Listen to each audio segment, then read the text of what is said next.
we say so directly, I am angry. So I'm angry and I'm anger, and there's no separation at all. But if we question what am I, then we can start to wonder, well, am I really that? And the instructions that Sheridan was pointing to help us create a little bit of space. In a sense, in our meditation, we're creating a little bit of space between I and what comes up in mind and body. And we begin to learn how to observe rather than just be so close and tied in that we are what we think or we are what we feel. But suddenly, by sitting in meditation, we begin to learn that I have many, many, many different thoughts. I mean, Sheridan's initial point about nobody giving the instruction that thinking is natural. So often we come into meditation and we think, oh, we're supposed to get rid of something. And if we get rid of something, then somehow the truth is going to fill in that space. But it ends up that the instruction that way puts us at war with ourselves. Like the woman in the kitchen who's shaking her head.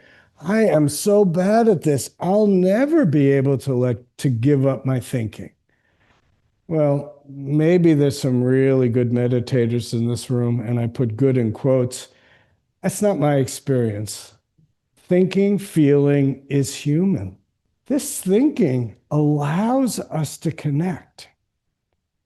But we have to find that spaciousness so that we, rather than be a slave to our thinking or self-identify with our thinking becomes another tool to help us wake up. Not only our thinking, our feelings. You know, in my work job, I'm a psychotherapist, and I'm always dealing on one level or another with feelings. And it's the same thing where people think if I just got rid of my feelings, then I'd be happier. But actually, what most of us end up finding, if we fight against our thinking and fight against our feeling, at best, we become like flat.